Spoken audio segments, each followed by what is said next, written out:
jour, 30 août, sommet peuple libre.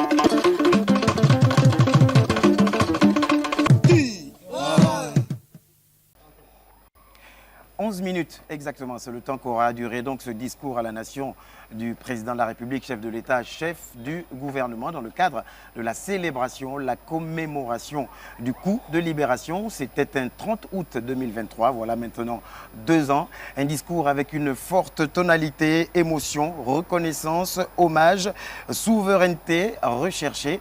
Ce sont tous ces aspects que nous allons développer donc tout au long de ce décryptage. Madame, Messieurs, fidèles téléspectateurs de Gabon 24 et Gabon Première, bonsoir chez vous. Alors, je ne suis pas seul pour co-présenter bien sûr cette émission et ce décryptage. Armstrong Agaya de Gabon 24. Armstrong, bonsoir. Bonsoir Martial. Voilà, et puis bien sûr des consultants qui seront là pour ces 2 fois 26 minutes. Nous sommes dans un premier temps, Armstrong, avec Dr Fortuné Matiengi Mboula. Il est sociologue politique. Bonsoir. Bonsoir. En face de vous, Monsieur Agé Mayaké, leader politique du département de Mougouti. Bonsoir à vous. Bonsoir.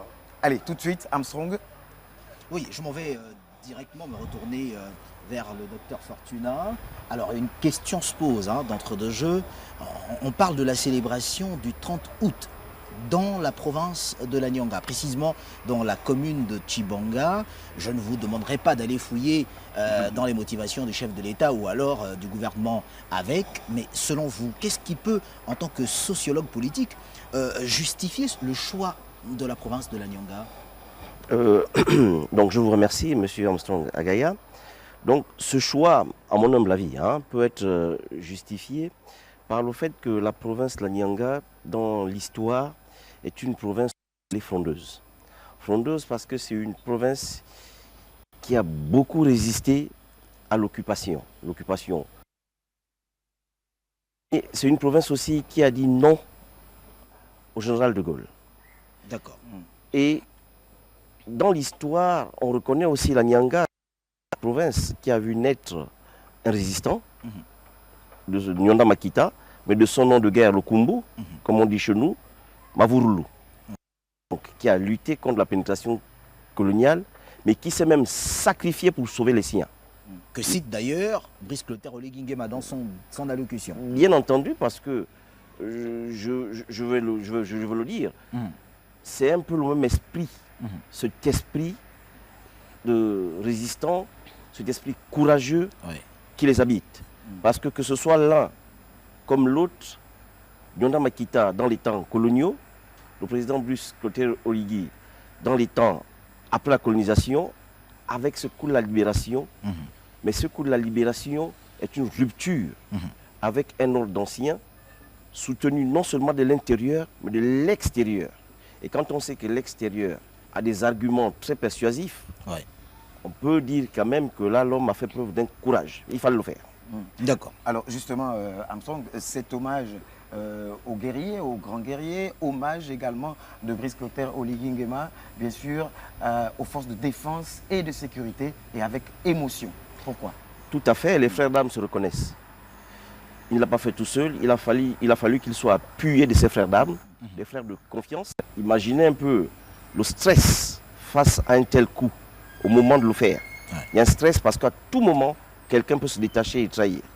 Mais ce stress habité par le désir de voir les Gabonais retrouver leur liberté et mais surtout de botter en touche un pouvoir qui est devenu inique, antidémocratique, antisocial et très égoïste. D'accord. Agé Mayaké, on parle de courage. Lorsque l'on regarde attentivement, et non seulement dans le fond et la forme, cette allocution de Brice Clotaire Oligui-Nguema, mais à côté, l'on s'interroge, pour vous qui êtes un jeune leader du département de Mougouti, comment qualifier aujourd'hui cette souveraineté politique prônée par Brice Clotaire Oligui-Nguema? Merci Armstrong. Vous savez, à chaque fois j'ai eu l'occasion d'écouter le discours du 30 août 2024 et celui du 30 août 2025, je me rends compte que le président de la République est un président très serein qui sait où il amène ses populations, qui ne fait que des en donnant une vision spécifique qu'il ne fait que développer, Mais naturellement, cette vision ne peut pas aller sans un courage. Déjà que le courage, il en a déjà eu lors du coup d'État. Il a l'œuvre de la vision qui est la sienne pour amener les populations du Gabon vers un idéal. Alors, on parlait tout à l'heure d'indépendance. Oui. Moi, je disais à quelqu'un il y a quelques jours, le Gabon a été indépendant en 1960, déclaré indépendant en 1960. Mais on a beaucoup vu ça comme étant l'indépendance politique. Mais désormais, en 2023, le 30 août 2023, le Gabon a reçu son indépendance non seulement sociale, économique. Et aujourd'hui, nous pouvons réellement dire que nous sommes indépendants. Parce que le courage de Brice Clotaire Oligui a donné aux Gabonais l'indépendance recherchée. L'indépendance sociale, l'indépendance politique, l'indépendance économique. Et aujourd'hui, nous sommes fiers de dire, en l'écoutant, c'est fait. Alors, vous parlez d'indépendance économique. Est-ce qu'à ce stade, on peut déjà parler d'indépendance économique quand on sait que c'est, semble-t-il, hein, la vision justement de Brice Clotaire Oligui Nguema d'arriver à terme, à un horizon peut-être court, moyen ou long terme, à cette véritable indépendance économique? Avant d'avoir l'objectif, il faut avoir la pensée et mettre des moyens pour atteindre l'objectif. Notre président aujourd'hui, il a non seulement eu la pensée, il a commencé à poser des jalons. Et ces jalons vont nous amener vers cette indépendance économique.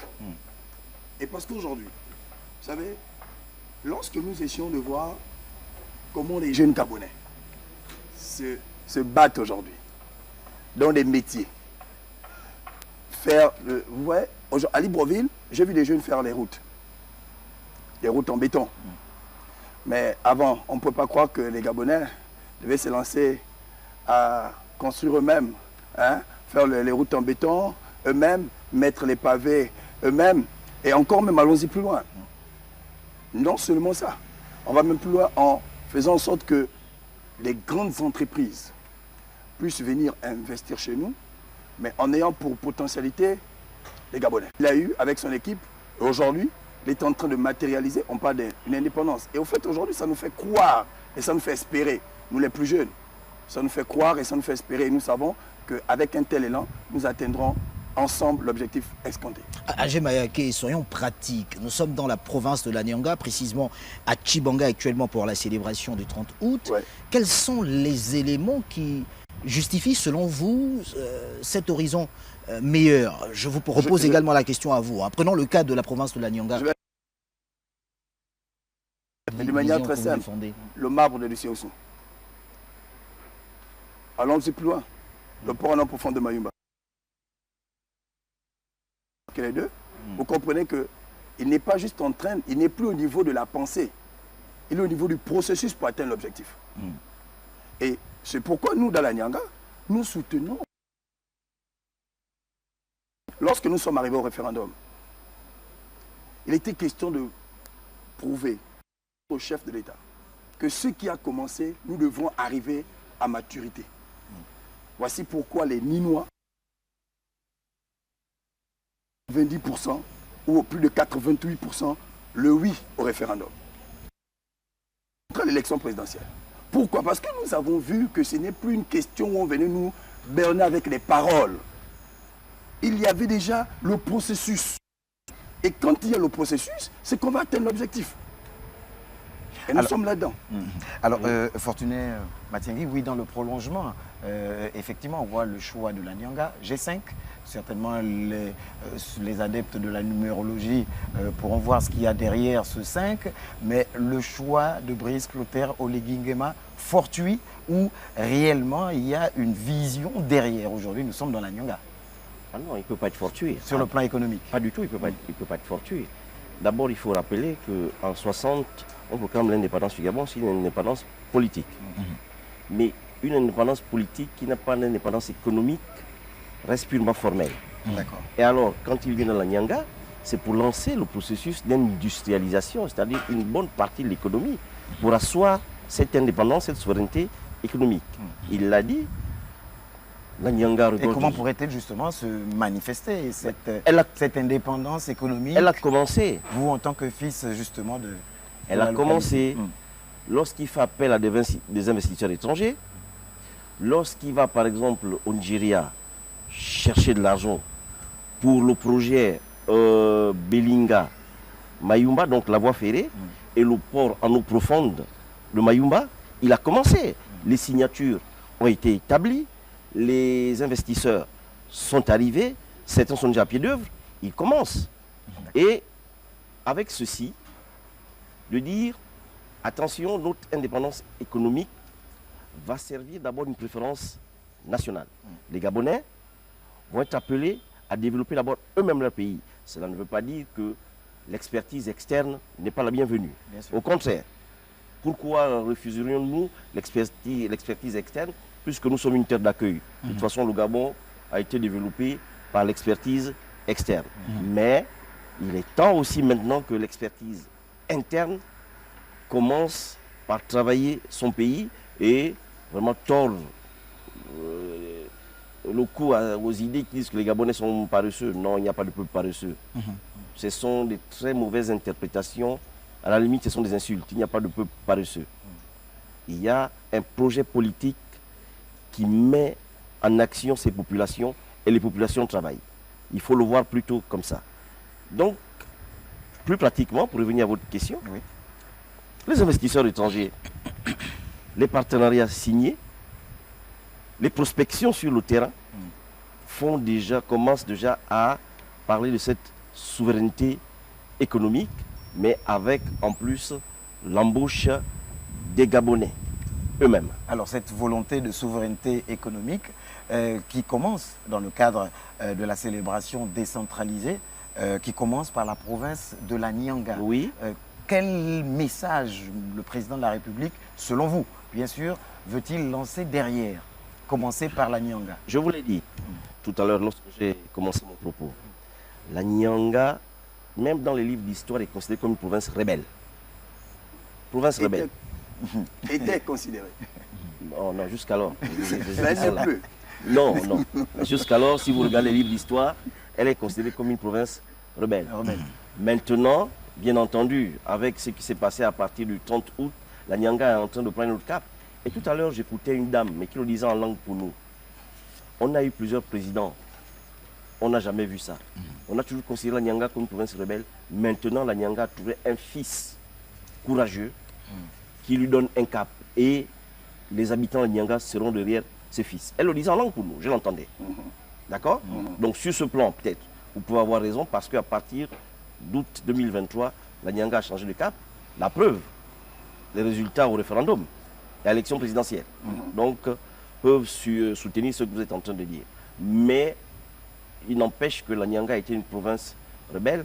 Nyonda Makita en est mort pour ça, il s'est sacrifié pour cela. Alors, dans son discours, l'exploiteur Oli Guinguema a la richesse. Allons à l'échelle nationale, au-delà de la province. Comment possible d'y arriver? Oui, si nous y croyons, oui, nous pouvons y arriver. Je crois que nous avons l'expertise. Monsieur Armstrong Agaya, vous comptez, hein, bien sûr, les autres avec vous, parmi l'élite journalistique au Gabon. Mais dites-vous qu'il y en a qui sont en train de se former en ce moment dans votre domaine du journalisme. Moi, je peux compter parmi l'élite de la sociologie politique du Gabon. Mais il y en a qui sont en train de se former. Donc, avec un cap bien défini, avec des moyens, nous pouvons y arriver. Mais pourquoi pensez-vous que nous ne pourrions pas y arriver alors que les autres y arrivent? Qu'est-ce qu'on a de moins que les autres pour ne pas y arriver? Qu'est-ce qu'on a de moins que les autres? C'est la question que je vous pose ce soir. Voilà, et moi je réponds, un cap, on a un chef qui donne un cap, une volonté ferme, des moyens, et regardez, il se bat vraiment avec une diplomatie agissante pour aller chercher des moyens, et surtout la responsabilité. La responsabilité pour que ces moyens servent pour ce à quoi ils sont destinés. Nous allons y arriver. Alors, un cap, Monsieur Mayaké, un cap du courage pour prendre certaines décisions. Est-ce qu'il n'y a pas un risque pour que justement le Gabon soit comparé à certains pays frères qui sont déjà dans cette dynamique? Je n'ai pas envie de citer le Burkina, je n'ai pas envie de citer le Mali. Est-ce qu'il n'y a pas ce risque-là, justement? Alors, il faut déjà dire que le Gabon n'est pas en train de vouloir se comparer aux autres. Et le Gabon est en train de se faire avec un leader qui a une vision, et qui sait où il amène son pays. Ça veut dire, il n'est pas en train de dire, je veux faire parce que je veux être comme X. Mais lui veut faire parce que ses populations doivent avoir. Il veut faire parce que son pays doit avancer. Il veut faire parce qu'il pense que son pays était en retard et qu'il est temps qu'on rattrape. On est tellement venu exploiter nos matières premières, mais lui dit on n'exploite plus. On doit les transformer, on doit partager les productions. Il est temps qu'on ne dise plus, mais les Gabonais sont paresseux. Parce qu'ils ne peuvent pas faire des métiers comme, je ne sais pas, je vais citer les Ertelmounais, ils ne peuvent pas, non. Il est en train de dire aujourd'hui, les Gabonais sont capables de faire tous les métiers, que ce soit ce que nous appelons les petits métiers, que ce soit ce que d'autres appellent les grands métiers. Les Gabonais, mon peuple, est capable. Et il est en train de tracer cette trajectoire. Sauf qu'à côté de cette trajectoire, tu me permettras, Martial, Non, je t'en prie. il y a un chef d'État, vous le dites si bien, avec une volonté, avec le courage qui sied. D'ailleurs, il a démontré lors du 30 août 2023, les Gabonais eux-mêmes comprennent véritablement cette vision. Bon, je pense que je vais dire oui. Je vais dire oui. Et d'ailleurs, on va davantage, et c'est le message du chef de l'État, davantage interpeller. Mais oui, pourquoi? C'est un chef d'État élu avec plus de 98%. C'est que les populations ont déjà adhéré à sa vision. Et à chaque fois qu'il sort publiquement, il donne le ton qu'il faut pour que les populations puissent continuer à voir et comprendre où il les amène. Et d'ailleurs, c'est pourquoi je t'ai vous dit tout à l'heure, nous n'avons pas un chef d'État qui vient pour se comparer aux autres, mais qui vient pour développer son pays sans complaisance. D'accord. Donc à ce niveau, oui, les Gabonais, et d'ailleurs c'est dans le discours, nous l'avons écouté tout à l'heure, c'est inviter les populations à davantage croire, parce qu'ils ont cru le 30 août, ils ont célébré le 30 août, ils ont continué le 30 août 2023, ils ont célébré le 30 août 2024, mais regardez, les festivités du 30 août 2025, comment c'est alléchant dans la province de la Nyanga. Pour nous, les fils de la Nyanga, on est en train de prendre des risques, aller partout où on peut, aller où il est, parce que pour nous, célébrer le 30 août, c'est plus, je ne sais pas, que notre, je veux dire notre anniversaire de naissance, ou je ne sais pas qu'est-ce qu'il faut dire. C'est pour dire que les populations ont accepté. Maintenant, ce qu'il faut dire à ceux qui sont un peu sceptiques, parce qu'il y a toujours des gens comme ça, qui peuvent toujours être sceptiques, d'arrêter d'être sceptiques, mais plutôt de croire et de continuer à croire comme nous et de se lancer. Parce que c'est ensemble qu'on va atteindre les objectifs escomptés. Justement, et pour arrêter d'être sceptique, le président de la République parle d'indépendance économique. Il l'a dit, Brice Clotaire Oligui Nguema, pas d'indépendance politique sans indépendance économique. Alors, docteur Matingui, concrètement, comment y parvenir? Comment arriver finalement à cette indépendance économique tant souhaitée par le président de la République, chef de l'État? Le Gabon est un pays bien doté en ressources naturelles. Le Gabon a des hommes et des femmes qui se forment, qui sont en train de se former. Il y a un chef qui a une volonté ferme d'aller vers l'avenir. C'est cette synthèse, cette symbiose d'éléments que je viens de citer qui fera en sorte qu'on y parvienne. Mais n'oublions pas aussi l'élément éducationnel. C'est un processus. Vous savez, le développement aussi doit pouvoir être enseigné. Dire aux uns aux autres, voilà le cap, c'est le cap du développement, mais on doit pouvoir l'enseigner dans les écoles. Vous, par exemple, vous avez aussi un grand rôle, celui de construire l'opinion publique. Je ne vous apprends rien. Mais là-dedans, à vous aussi, à travers certaines émissions, d'enseigner les Gabonais, de leur donner une direction vers le développement. Pourquoi? Parce qu'une fois cette conscience collective va regarder vers ce cap, plus facilement nous allons y arriver. Donc voilà, c'est cet ensemble d'éléments mis en musique par un chef qui a donné un cap qui peut nous permettre d'y arriver. Ne doutons surtout pas. Alors on l'entend bien, hein. Ne Vous doutons dites pas. bien, Amson Gagaya, que nous, les communicateurs, effectivement, Vous avez aussi un on rôle. a un rôle à jouer, mais le président en appelle également à la dextérité du gouvernement. Derrière cette vision, qu'est-ce que le gouvernement devrait faire? Le gouvernement, vous savez, en République, il y a trois pouvoirs. L'exécutif, le législatif et le judiciaire.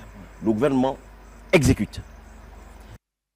À travers un certain nombre de moyens, le gouvernement exécute surtout les lois votées par le législatif, les lois. Tenez, pour asseoir un peu ce que j'ai dit,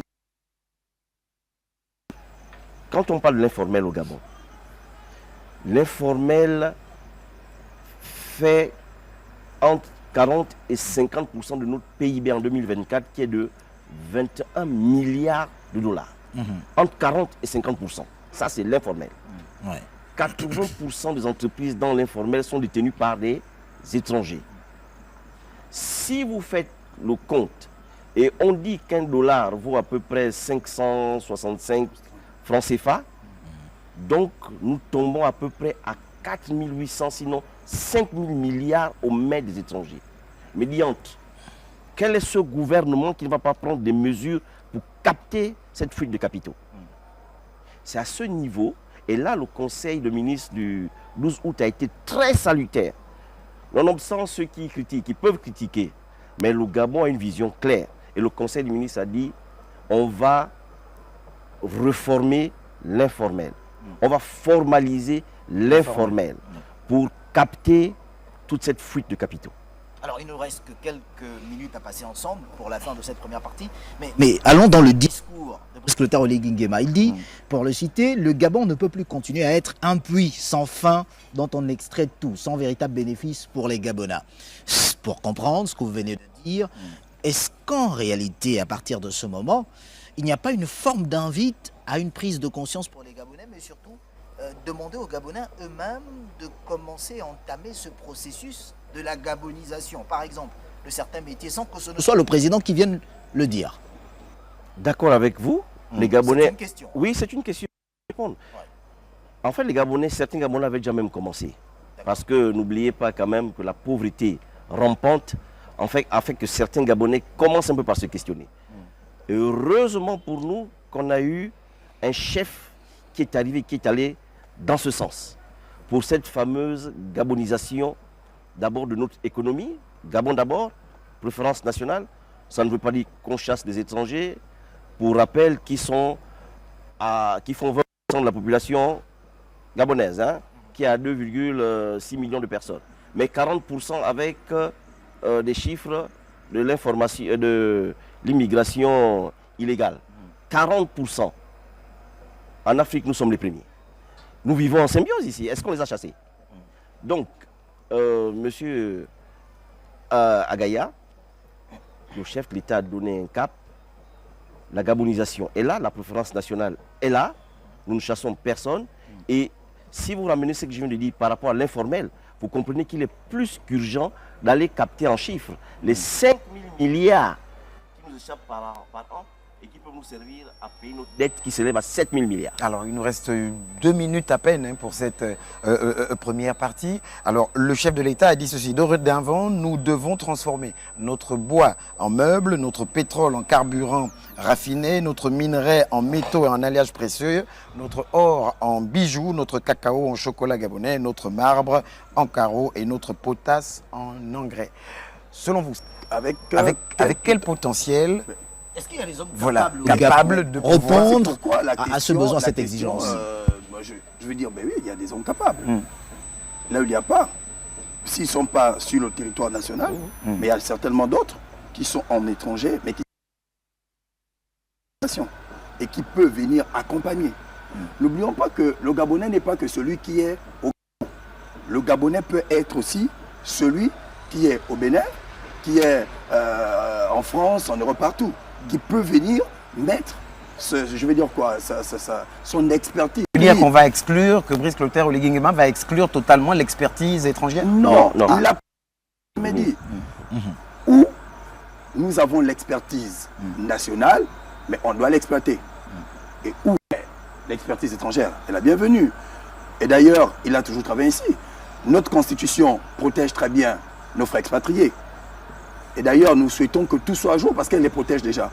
Mais ça ne veut pas dire qu'on doit se vouer notre pays par des Gabonais qui ont de l'expertise et qu'il faut accorder à ces Gabonais la place qu'il faut. Et d'ailleurs, comme disait le docteur tout à l'heure, le gouvernement doit prendre ses responsabilités. Voilà. Parce que le président de l'OCAP, il est temps que le gouvernement prenne ses responsabilités. D'accord. Docteur, 30 secondes. En 30 sur cette même secondes, préoccupation. nous avons une expertise nationale. Comme il l'a dit, elle n'est pas qu'au Gabon intramuros. Elle peut se retrouver à l'extérieur. Mais s'il nous manque une expertise nationale, on va faire venir une expertise non nationale. Ça ne gêne pas. De toute façon, dans les leviers de l'économie, d'accord, vous allez chercher chez les autres ce que vous n'avez pas chez vous. Et vice-versa. Donc, à ce niveau, on est clair. Gabon est en terre d'accueil. Nous ne chassons personne. Nous ne refusons personne à condition de venir et de respecter nos lois. Simplement. Comme les Gabonais le font dans leur grande majorité à l'extérieur. Merci messieurs. Armstrong, nous allons les raccompagner certainement avec une petite transition et aborder la deuxième partie. A tout de suite. Ce jour 30 août, sonne un peuple libre.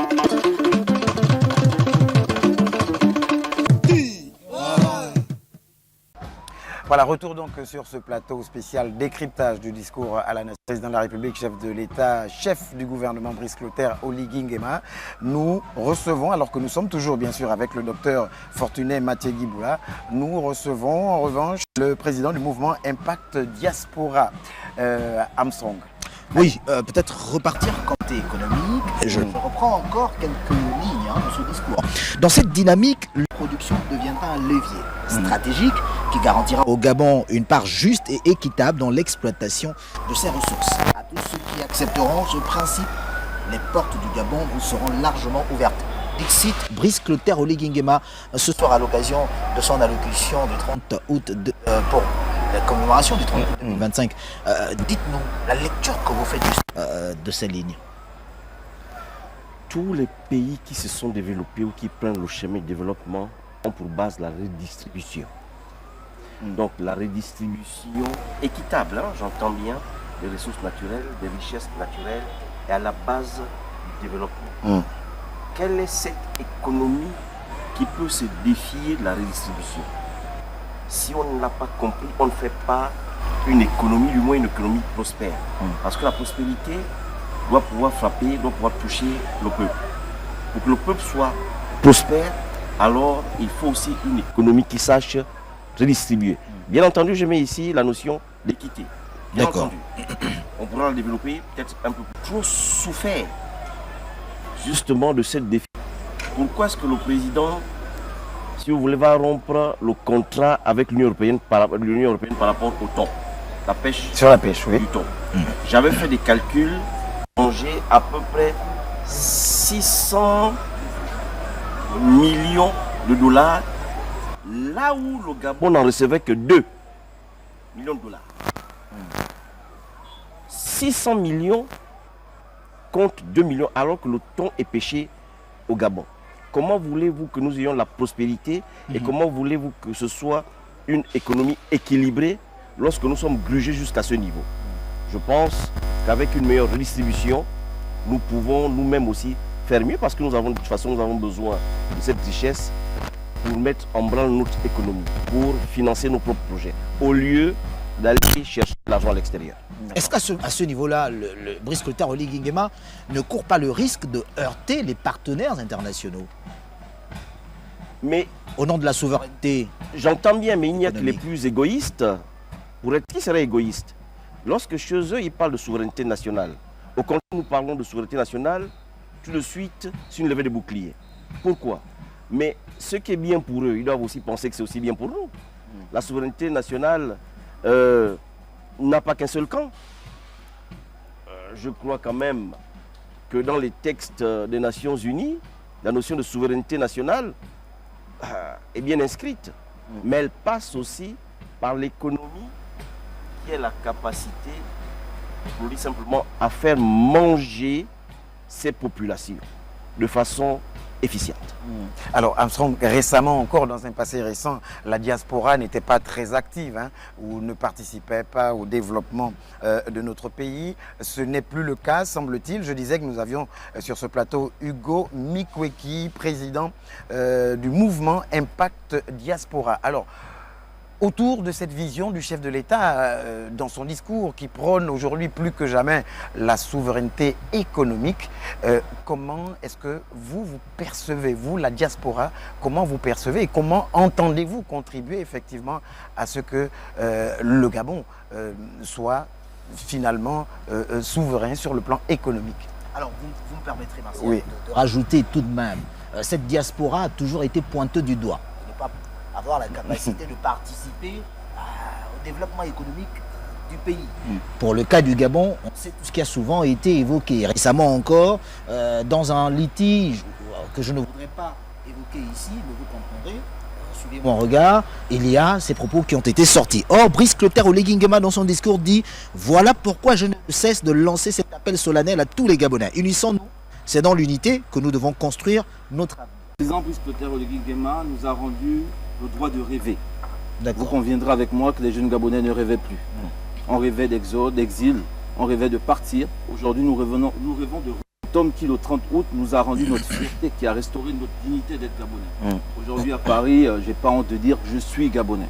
Parce que quand je dis je suis Gabonais, je pense au général Brice Clotaire Oligui Nguema et à ses frères d'armes qui, le 30 août 2023, nous ont restauré et rendu notre dignité d'être Gabonais. Alors, vous parlez de rêver justement, de revenir, parlant de la diaspora. Est-ce que vous pensez que tous les contours, on va dire juridiques, la loi nécessaire ou assure une garantie suffisante justement pour que vous, en tant que diaspora ou les Gabonais, puissent se développer économiquement? Le président qui appelle justement le gouvernement à appliquer strictement la loi.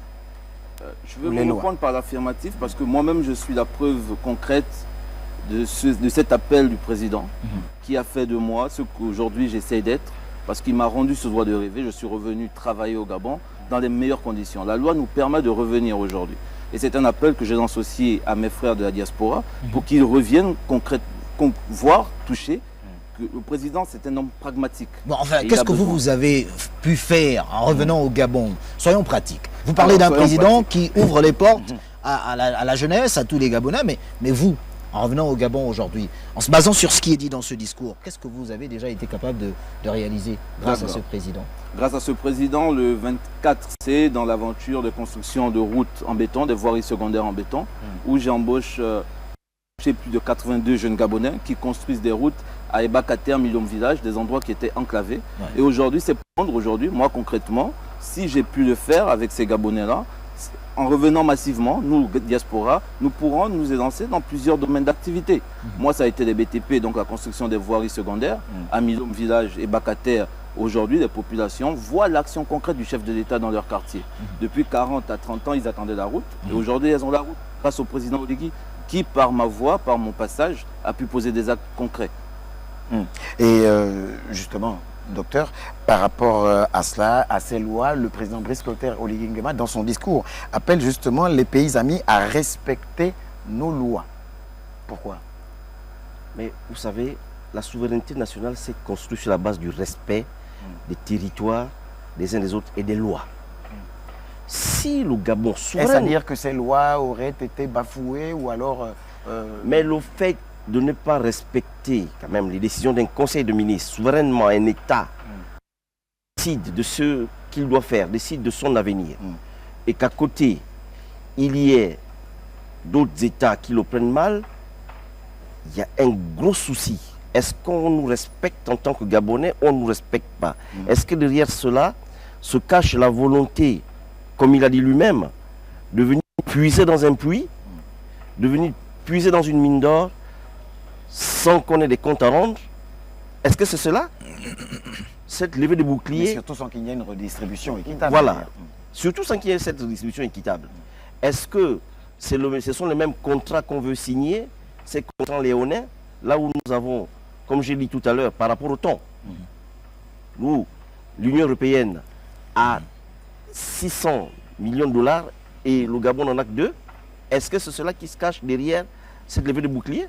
Mais le Gabon n'a pas dit qu'il ne voulait pas voir d'autres pays. Le Gabon n'a pas dit qu'il ne voulait pas voir des étrangers. Je vous l'ai dit, je donne des chiffres. 40% de la population gabonaise est étrangère. C'est le premier pays d'immigration en Afrique. Le premier pays. avec la Guinée équatoriale qui suit et Djibouti. Voilà, 12% et à peu près 12 ou 9%. Mais quand un pays souverain, si on se respectait, décide souverainement de ce qui est bien pour lui, pourquoi cette levée de bouclier? Au Bénin, on prend des décisions. Au Togo, on prend des décisions. Au Sénégal et au Maroc, par exemple. Vous croyez que vous pouvez faire sortir de l'argent du Maroc pour un autre pays facilement? Par contre, d'un pays vers le Maroc, pas de souci. Ce n'est pas facile. Et justement, ça me permet de revenir un peu sur la diaspora. Oui, pour dire quelque chose rapidement. La diaspora gabonaise, aussi minoritaire soit-elle, a été une diaspora majoritaire. J'explique. Elle a fait bouger les lignes depuis 2009, sinon 2016. On l'a vu, lever des boucliers, et elle a inspiré d'autres diasporas.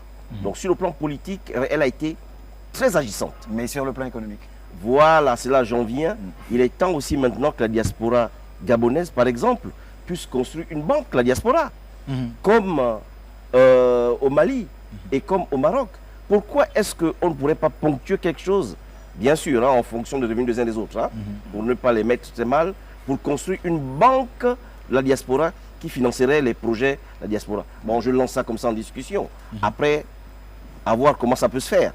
Mais je pense aussi que la diaspora gabonaise peut aussi devenir une force économique, déjà, en essayant de créer une banque, la diaspora. C'est faisable. D'accord. Au stade où on en est, lorsque Brice Clotaire Oligui Nguema dit ceci, pour le citer davantage, le coup de libération n'était pas le premier pas, n'était que le premier pas d'un long voyage vers la souveraineté totale de notre nation.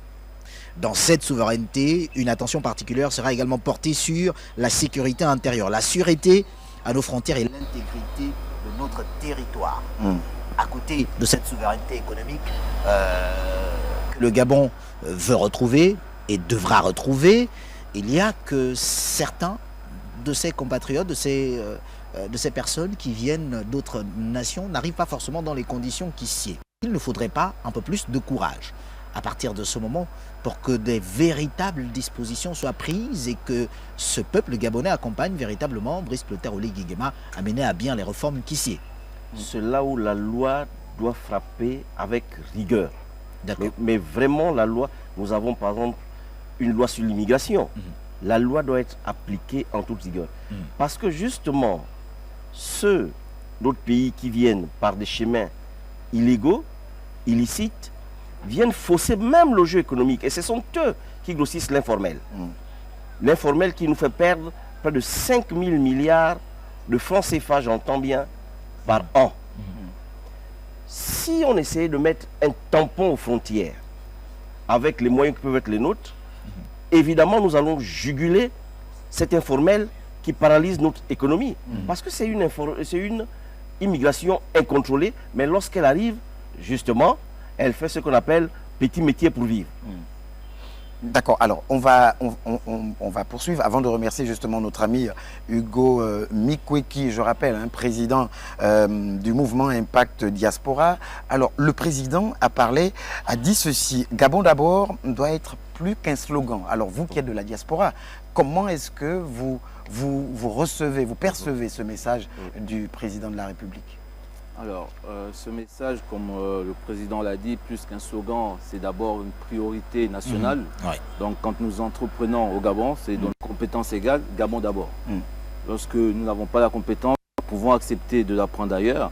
Mais aujourd'hui, concrètement, quand nous arrivons au Gabon et que nous voulons entreprendre, notre ligne de conduite, c'est d'épouser la vision du chef de l'État en préférant d'abord nos locaux, donc nos compatriotes, et pourquoi pas ouvrir la porte aux autres en cas de besoin.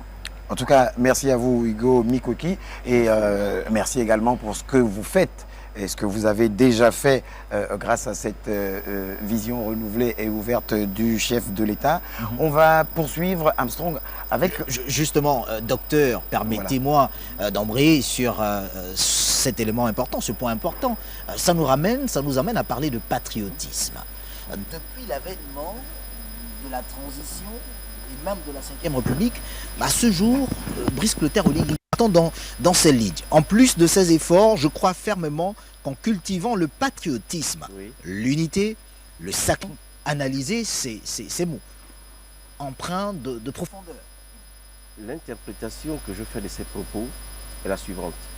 Le patriotisme renvoie bien entendu à l'amour du pays, à l'histoire de notre pays.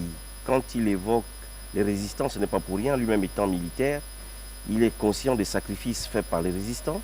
Donc, cette histoire, il faut la placer au centre du patriotisme, parce que ce qu'ils ont fait par le passé nous inspire. Le patriotisme renvoie, je veux même dire, à notre cosmogonie.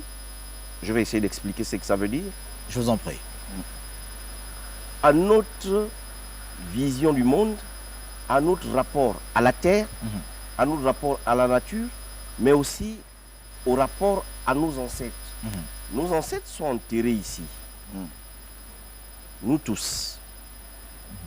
Mais si nous ne prenons pas garde de notre territoire, mais que vont devenir, si vous voulez, les sépulcres de nos ancêtres?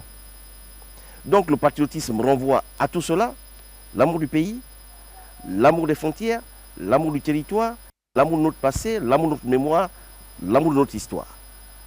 Et qui fait l'identité gabonaise, et que nous demandons simplement aux autres de respecter quand nous prenons des lois. Simplement. Pour dire, voilà, nous avons construit une nation gabonaise avec une identité particulière, et y mettre un patriotisme pour pouvoir donner ce que nous pouvons faire de façon originale.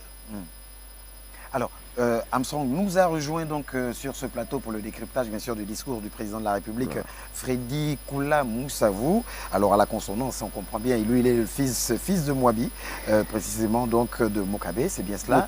Mokab, voilà. Mais voilà, petit-fils de Mavouroulou en plus. Nous parlions justement de cet hommage du président de la République rendu à ces éminents guerriers. Alors, Freddy Koula est fils de Lanyanga, donc il est passé par RFI, Canal+, voilà, et ailleurs. Et en plus, il est doctorant en communication. Bonsoir à vous, merci de nous rejoindre donc sur ce plateau, fils de Lanyanga, au moment où nous évoquions justement l'unité, le patriotisme.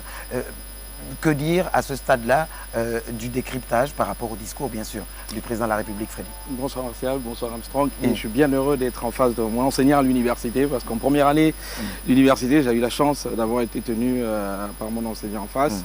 C'est un vrai bonheur d'être sur ce plateau, et surtout pour ce qui est des questions de la forme, en parlant du discours du président. Le cadre a été choisi en tant que communicant. Je trouve que il y a la forme qui a été mise, la tenue a été mise, la posture a été géniale, qui est la posture d'un vrai grand chef d'État, un chef d'État qui, malgré ce que pensent les gens, a montré une vraie action fondamentalement orientée vers, vous avez débattu de la question, vers tout ce qui est économie et surtout réappropriation de notre économie et notre liberté. Justement, vous dites malgré ce que pensent les gens. Bon, on ne sait pas trop ce que vous voulez dire par là, je ne suis pas un analyste économique, mais une certaine opinion dit des actes qui sont posés quand même depuis un moment, qu'il n'y a pas de véritable vision.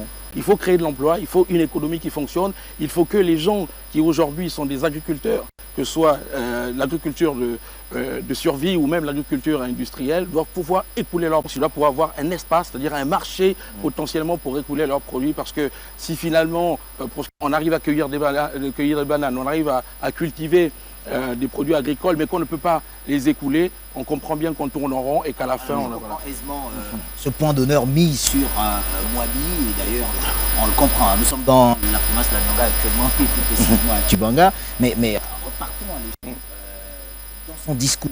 Je le disais il y a quelques instants, le Brice Clotaire Oligui Nguema met un point d'honneur sur le patriotisme. Votre lecture? on a la chance d'avoir un président qui est extrêmement courageux. Et le courage, en vérité, c'est une direction que l'on donne, que ce soit dans le discours, on parlait de posture tout à l'heure, on parlait de cette posture qui implique une détermination et un chemin à suivre. Et le patriotisme, c'est évidemment revenir aux fondamentaux. Moi qui suis un bol notamment, j'ai le souvenir, d'ailleurs je pense qu'on en avait discuté, professeur à l'université, sur ce fameux slogan « Gabon d'abord » qui pendant des années a flotté sur les maillots de l'équipe nationale du Gabon, notamment l'équipe de football. Aujourd'hui, le président voudrait que le Gabon d'abord ne soit plus un simple slogan. D'ailleurs, je pense, qui est né des années 1960. C'était d'ailleurs, il paraît, le président Léomba, qui, au retour d'une équipe nationale, disait Gabon d'abord. Partir du slogan Gabon d'abord pour un vrai concept, une vraie idéologie, c'est évidemment arriver à mettre en place une batterie de textes qui puisse être appliquée. D'ailleurs, je pense que c'est un très bon début, malgré le remous que ça a pu faire avec nos amis béninois notamment, un très bon début que le président mette en place ce principe de réappropriation des petits métiers, parce qu'il y a beaucoup de gens, beaucoup de Gabonais qui veulent et qui font ces petits métiers-là, mais qui ne sentent pas une préférence nationale, parce que, ils le disent les économistes, il n'y a pas que de mauvaises choses dans le protectionnisme. Il faut protéger ces petits métiers-là, et cette idée-là, en tout cas, elle est bien reçue, et c'est un début de fierté, un début de poursuite. Est-ce que ce n'est pas, justement, finalement, est-ce que ce n'est pas une invite du chef de l'État lorsque il y a des Gabonais, par exemple, qui créent des sociétés, mais qui... Après, chacun conçoit son entreprise comme il la sent, et puis certainement, le discours du président, c'est l'invite qu'il fait au travers de l'idée. On est dans la libération, c'est le 30 août, mais libération peut rimer avec libéralisation également. Donc aujourd'hui, le président invite les Gabonais à suivre le chemin qu'il a emprunté, le chemin du courage, c'est-à-dire que les décisions qui vont être prises, les grandes décisions qui vont être prises autour évidemment de la réappropriation de notre économie doit pouvoir être suivi par chacun de nous, et c'est en cela que le président aussi voudrait que chaque Gabonais soit une sorte de frère d'armes dans ce combat qui est en vérité un combat d'aujourd'hui. Vous voyez aujourd'hui que ce soit les États-Unis ou plein de pays occidentaux se bagarrent aujourd'hui sur les questions économiques. Le Gabon également doit pouvoir s'orienter vers ces questions-là, et chacun doit pouvoir suivre ce que le président dans quelques années. Docteur Matégui. Oui, je voudrais revenir un peu, oui. si vous permettez. Monsieur Armstrong Agaya insiste sur le patriotisme. Je vais essayer d'être un peu plus... Le Gabon d'abord, oui, un peu plus clair. Qui ne va plus être un simple slogan. Peut-être que nous n'avons pas été assez clairs. Voilà pourquoi il insiste. Être patriote, du moins pour le cas du Gabon, et du moins pour le président Brice Clotaire Nguema, c'est faire reculer le chômage qui touche près de 40%, mais il est en train de reculer maintenant, qui se situe entre 30 et 40% des Gabonais. Le patriotisme, c'est que la vieille qui se trouve à Malinga puisse comprendre en sorte que les politiques publiques que l'on prend en Libreville retombent dans son assiette. Quand elle mange de manière décente, elle se dit, le président Brice Clotaire Nguema a travaillé pour moi, et là il a fait acte de patriotisme. Être patriote, c'est par exemple lorsque vous voyez le SAMU social, aller jusque dans les recoins du Gabon, soigner par exemple des cataractes. C'est du patriotisme. Être patriote, c'est protéger ses frontières aussi. Là, on applique la loi contre cette immigration clandestine, qui est à peu près de 20% de notre population. C'est énorme. Être patriote, des jeunes ninois qui sont créés pour que ces jeunes puissent avoir des loisirs et peut-être même se développer dans le domaine du sport. Mais là, vous nous citez des exemples qui ne souffrent d'aucune contestation, puisqu'ils sont directement issus de la volonté d'un homme. Oui. Mais qu'en est-il des autres Gabonais, propriétaires d'entreprises qui font dans la sous-traitance? Que dire? Mais justement, il a donné le cap qu'il est patriote. Il n'a de cesse de le faire, hein, j'ai envie de vous le dire. Il n'y a pas de souci. Ça devient même un truisme de dire qu'il est patriote, n'est-ce pas? Ça devient même un truisme, c'est-à-dire qu'on enfonce des portes ouvertes. Il ne semble pas contagieux, ce patriotisme, finalement. Justement. Qu'attendent les Gabonais selon vous? Mais justement. Qu'est-ce qui manque concrètement? Qu'est-ce qui manque? C'est le patriotisme qui manque. C'est le patriotisme qui manque. Il est temps maintenant aussi que les Gabonais aussi deviennent patriotes et pensent à la préférence nationale. Il l'a dit, il a sorti un mot important, que cette idéologie, cette manière de voir le monde habite maintenant tout le monde. Puisque le chef vous donne le cap. Appliquez cela. Alors moi, nous n'avons plus beaucoup de temps à passer ensemble. Mais en parcourant le discours de Brice Clotaire Nguema, il y a cette interpellation au gouvernement. Vous êtes sociologue et nous le savons, le président de la République est le chef de l'État et le chef du gouvernement. Oui. C'est une interpellation publique que ce dernier fait. En réalité, à partir de ce moment, doit-on se permettre de penser que Brice Clotaire Oligui Nguema semble fixer le cap et puis il y aurait derrière lui quand même encore, sinon, sans pointer du doigt à qui que ce soit, des personnes qui auraient du mal à suivre? Des pesanteurs? Je ne sais pas s'il faut l'interpréter comme ça. C'est une question, hein, oui. c'est pas une interprétation. Non, c'est moi qui parle d'interprétation. D'accord. Pas vous, vous avez posé d'autres questions. Merci. Moi, je peux l'interpréter comme vous le dites. D'accord. Donc, je pense que là, c'est un chef qui donne encore une fois un cap, qui donne des instructions. Voilà le terme. Il instruit, et en administration, ça veut dire ce que ça veut dire. Il instruit son gouvernement de prendre toutes les dispositions pour faire appliquer la loi. À l'image, par exemple, de certains pays, certaines grandes structures. Allez, pour ne pas la citer, par exemple, BGFI, qui évolue sur le continent et qui pourtant est bien une entité gabonaise, mais sur dans un autre pays, ce ne sont pas des Gabonais qui sont en majorité. Pour ne pas citer... Comment l'expliquer? Voilà, ce ne sont pas des Gabonais qui sont en majorité. Donc, ils sont couverts par les lois de ce pays. Est-ce que vous voyez... Est-ce qu'il n'est pas temps... Est-ce que vous voyez un peu le jeu de dupe dans lequel nous sommes? d'en faire de même pour le Gabon? Le jeu de dupe, hein, dans lequel nous sommes. Quand le Gabon parle de préférence nationale, il y a une levée de bouclier. Mais lorsque BGFI, entité gabonaise, va au Sénégal, que BGFI au Sénégal n'emploie pas des Gabonais, on le trouve inarrivé. Bon, je pense que les interprétations, ça suffit. Ce ne sont pas les autres qui vont faire notre destin, c'est nous-mêmes. Mais il faut justement arborer des lois qui vont dans ce sens. Attendez, les lois... Est-ce que c'est pas ça justement l'appel, l'interpellation? Attendez, ne m'interrompez pas s'il vous plaît, attendez. Enfin, la question reste entière, docteur. Mais parce qu'on donne des éléments de réponse, ce qui se passe au Sénégal avec BGFI par exemple, entité gabonaise, qui n'emploie pas de Gabonais, on le trouve inallié.